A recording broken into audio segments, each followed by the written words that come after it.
So we've heard quite a lot about air filtration, indoor air quality, and the question of recirculation. And my first question would go to Dr. Iyad.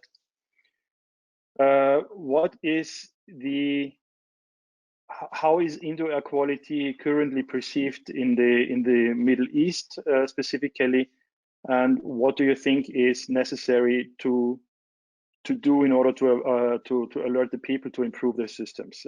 Dr. Iyad, if you could join me.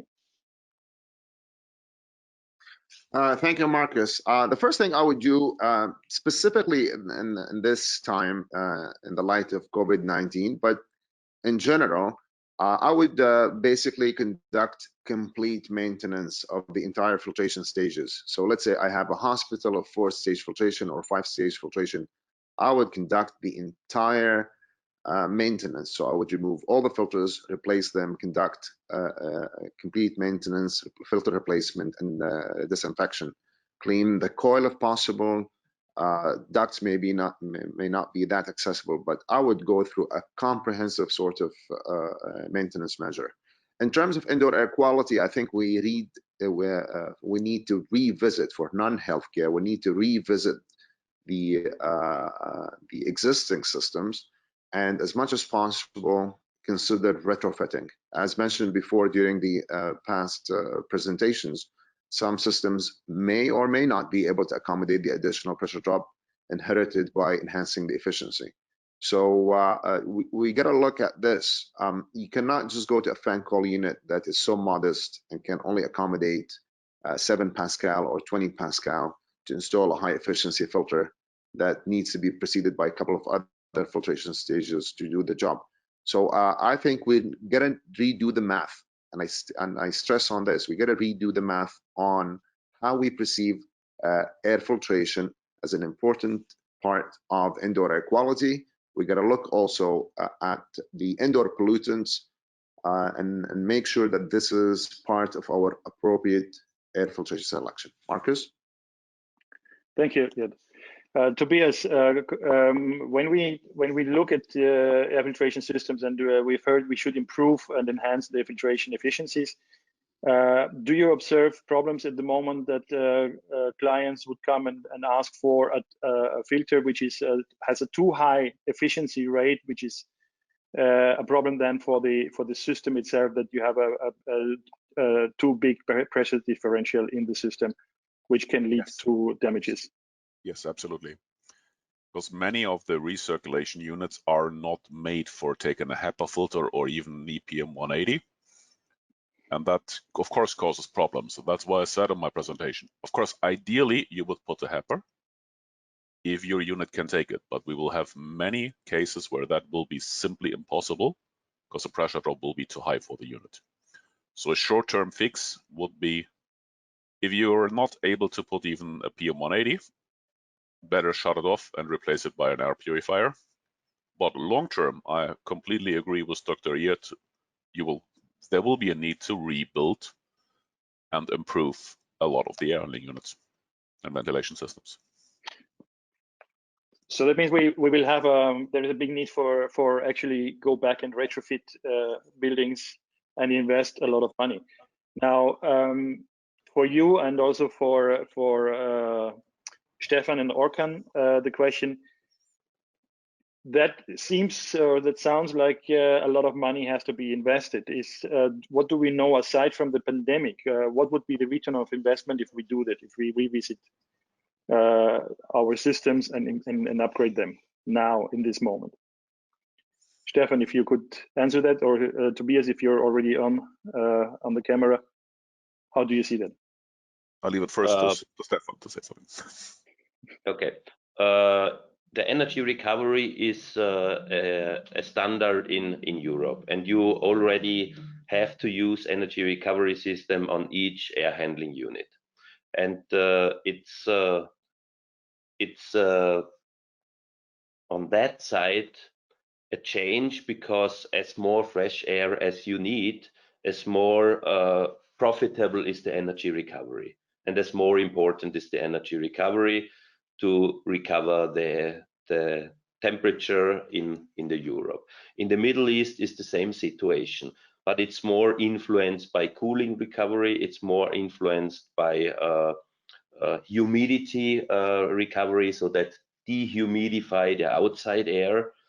And as more fresh air as you put in, as more benefit you have with the energy recovery systems. Tobias. Yeah, to answer it even broader, because you raised the question, what would be the benefits except just spending money?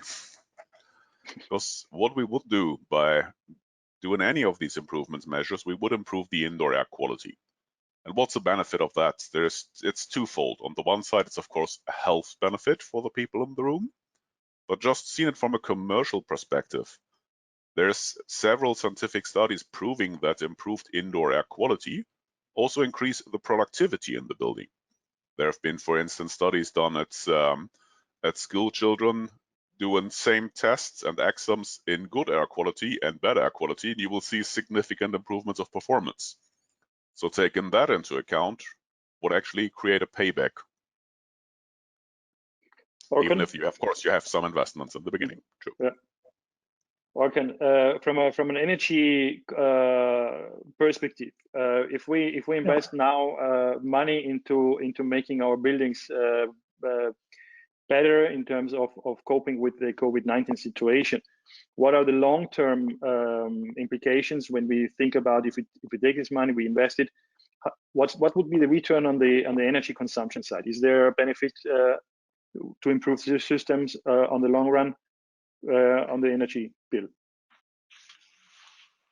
Yeah, actually, if you don't design the units accordingly, as explained in the previous presentations, I think it was in Dr. Iyad's presentation, we saw what happens if you don't select the filtering and the components of the unit very well, and in time it will create much more expenses to you during operation and during maintenance, of course.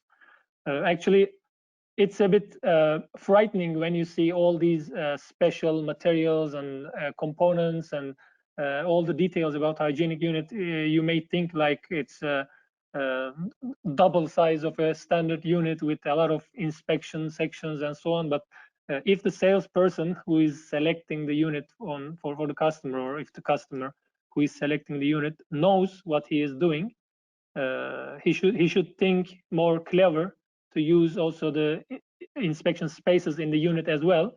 And also we talked about, you know, EATR, but there is also a outdoor air correction factor.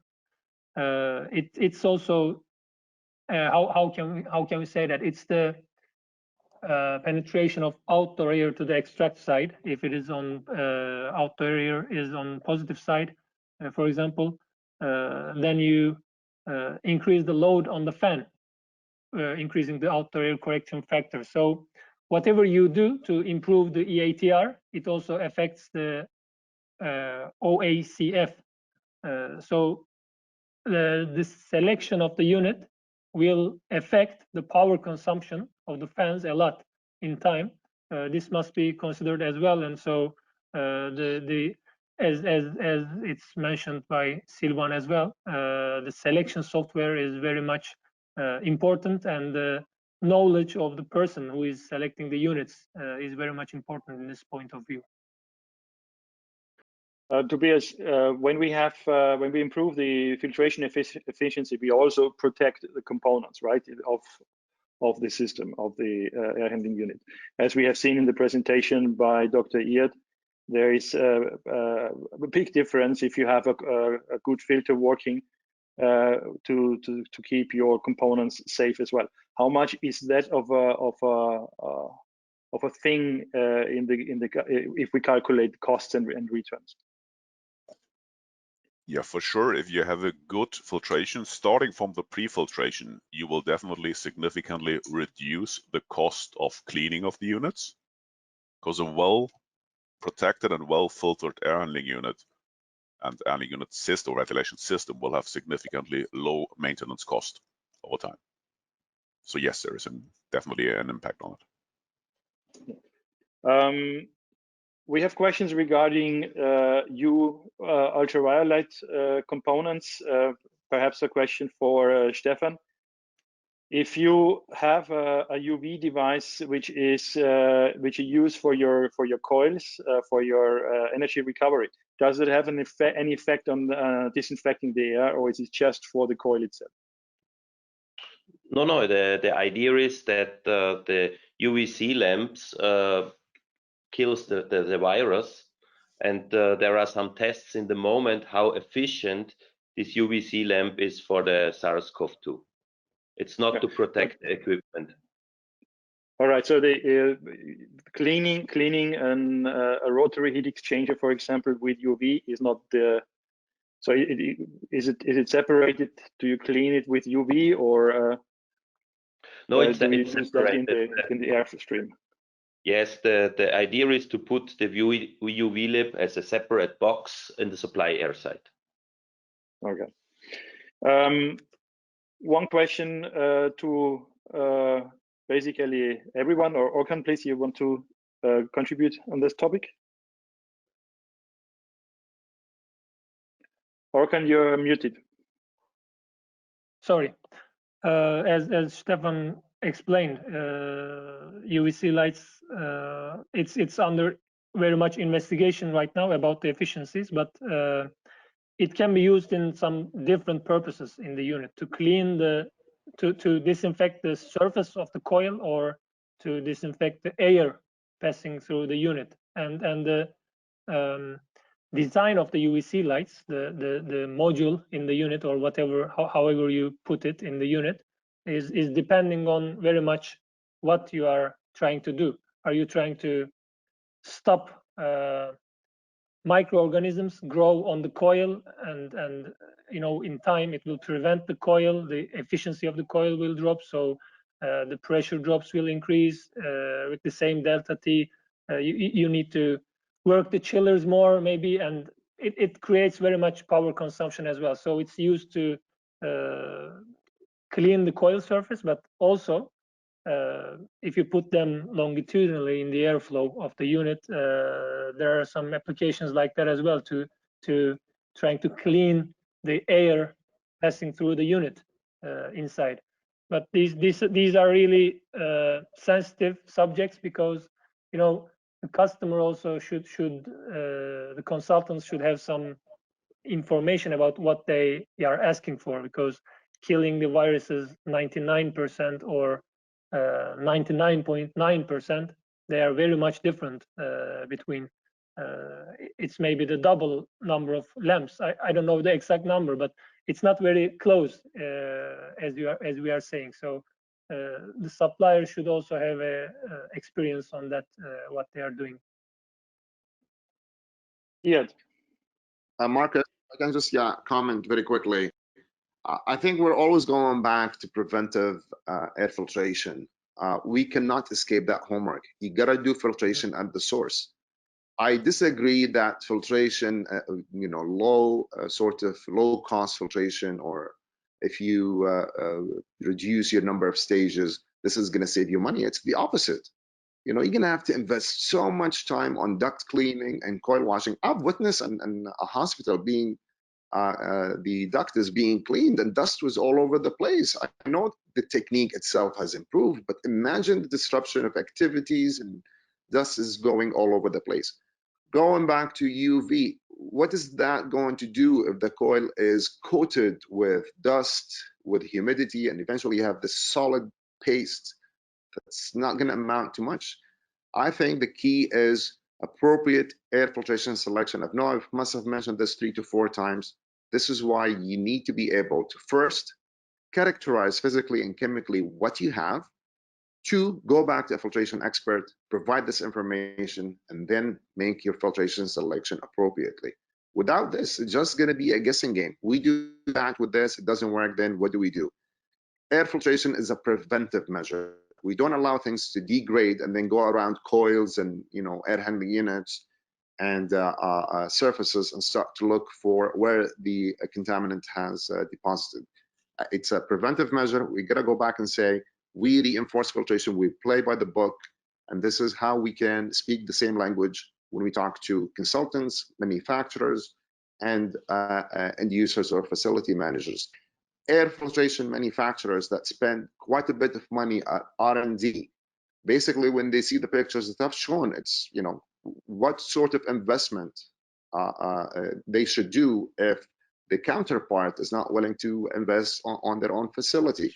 And I've said this before, if there is no penalty for degrading air quality and there is no reward for improving it, it would be very difficult for people to be convinced to spend money unless it's enforced by regulations or by the government. So some sort of a policing regulations might be there to make sure things are done properly. Marcus? Picking up on that point, how is the situation with the regulations in the Middle East? To my knowledge, I don't see much of regulations in place, and also not much of an activity or interest so far to actually impose certain minimum standards when it comes to building ventilation.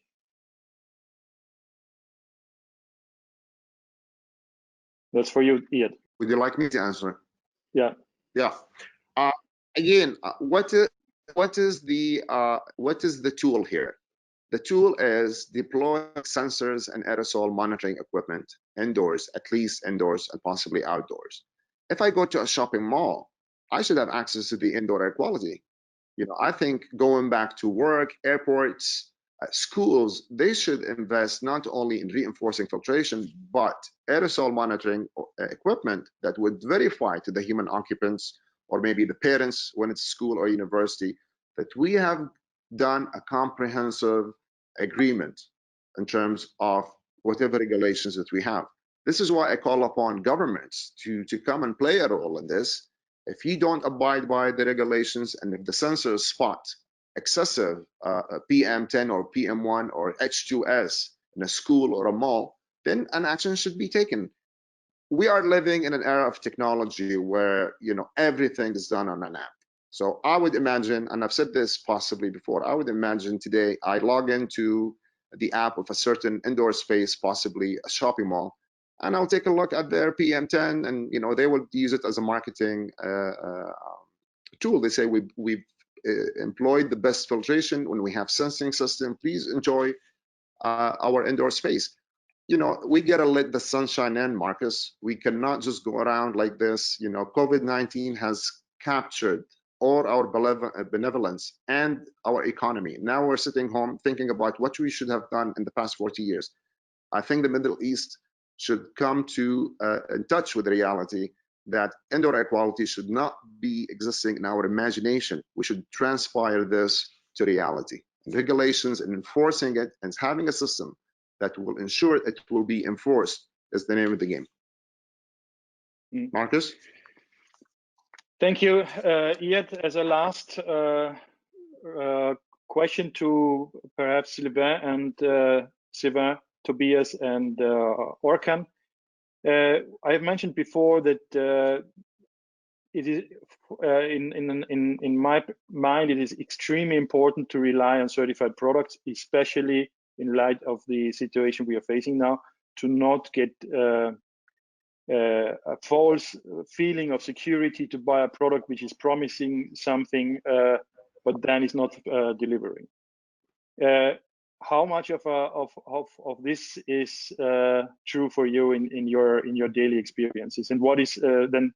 I think we can start with Tobias and then Orkan and Sylvain. For you, the question then in the end, what is the benefit of having these third-party certification programs, which are available not only from Eurovent but from other organizations as well? Tobias, if you could chime in, please. Yeah, in terms of filtration, it plays a big role. I touched a bit on it in my presentation. And even if we come to the PM1 filters, there is an Eurovent certification system in place which guarantees that filters actually keep that efficiency. And what we see for non-certified products, there are some bad surprises for customers. So for sure, ensuring you have certified products brings a big advantage, because only if the promised efficiency at the filter is what you really get, you will have protection from a filter, which was always important, but of course in times of COVID-19, it turns to be even more important. than it was ever. Orkan, how is it in terms of air handling units? I think this what you mentioned here as a last word is quite important, because this subject is very much open to manipulation, and to have first of all to have healthy ambience for people, we need to take care of using the correct products and correct projects and installations. And then on the manufacturer's side, for fair competition, we need correct regulations, as I really like Eurovent's approach here in that rating standard. It really gives a chance to compare apples to apples when you compare two units. So you cannot just say that this is hygienic and run away, or sell very low cost and manipulate the customer, but in the end it's human health which we cannot play with. So I think I really like this Eurovent rating standard at this point of view, and it's getting more attention every day as I see it, also in different markets. Sivan? Yes, thank you, Marcus, for this question. Indeed, we think that what we are doing is not exactly regulation. Regulation is more related to mandatory requirements. Here we're talking about the voluntary scheme, which aims to provide, let's say, light to manufacturers who are doing the good thing in terms of hygienic requirements. That is why we try to use the highest standard that are available. We try to have the highest requirements in terms of how we check what the manufacturers are providing as data. That is why we are relying our certification schemes on tests on real units done by competent laboratories which are accredited. We, as a certified body, we are also accredited, meaning that there is a body which is checking that we are competent and that we are independent in what we are doing. So all this, I think, is necessary to be able to provide the real data on the market, which are requested more and more.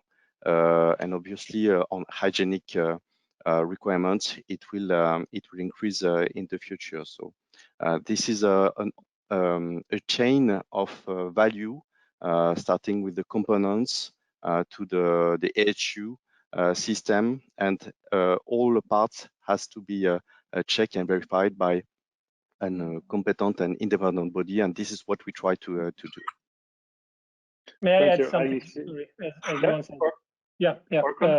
Even if it's Eurovent certifying this hygienic unit or some third party else, according to DIN or VDI or another norm, I think people should take care that that third party is an accredited lab. That's really important as to be considered as a notified body. When you look at the certificate of an air handling unit, hygienic air handling unit, if it's a third party lab, please take care that it is accredited laboratory. That's very important. Also this is valid for the ISO 846 tests for the materials. This is a very important issue for hygienic units.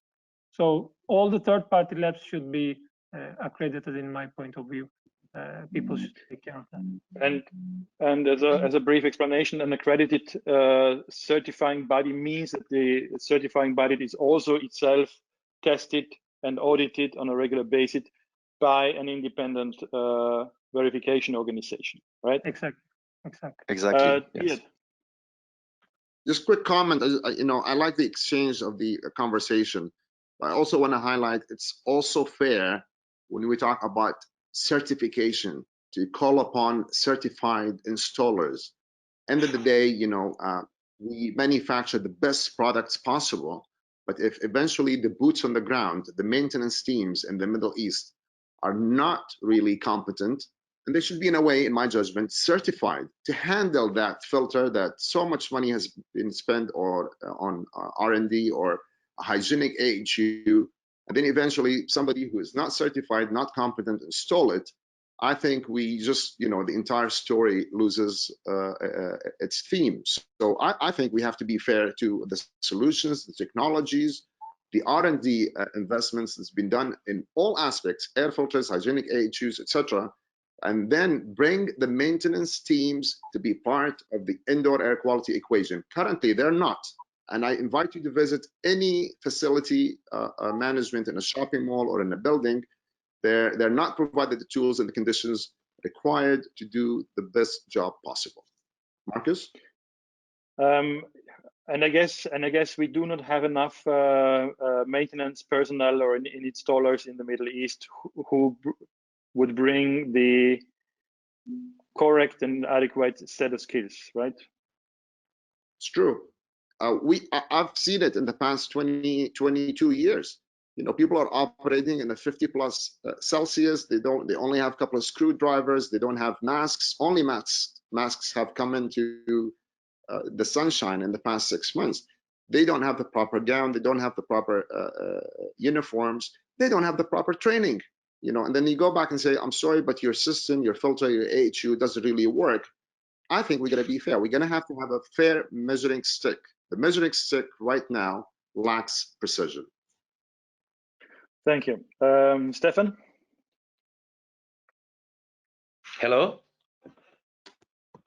Yes, I follow the opinion that the best product is only one part of the system, and without the skilled persons, the skilled staff, we will never improve the situation. So we have to work also in this direction to train the people, to explain what are the most important things when you install and operate air handling units in the future.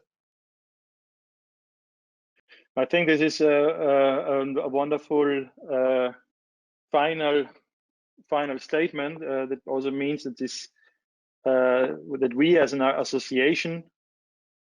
Sylvain? Yes, a few words about installation. Indeed, this is very critical, and we know that this is maybe the weak part of the quality chain in the building industry. We know it in Europe. I don't know if it's also the case in the Middle East. Just one word.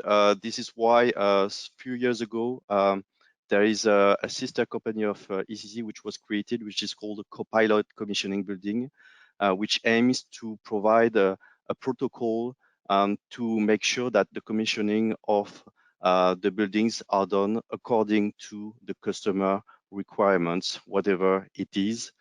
So this is a very new company. It's getting traction. There are more and more projects which are relying on that. So I just wanted to mention that we are also within the Eurovent world. We are dealing with this subject, and we are trying to cover also this very important aspect. Thank you. That's a good point. And I've already requested from the Covalot organization to be briefed on their concept, and perhaps we have an opportunity to bring and roll that out also in the Middle East. I think what we have heard now at last is also a good statement for us to take away with, because we as an industry association perhaps also have the responsibility to look beyond our immediate manufacturing level and see what we can do in order to support skill development programs in the region, in our region. And I think with associated consultants on our side, like you, Dr. Iyad, I think we have an opportunity in the future to strengthen our profile in that respect and invite people in the market, in the industry, to come to us and to train with our members, and also to provide educational programs through our association.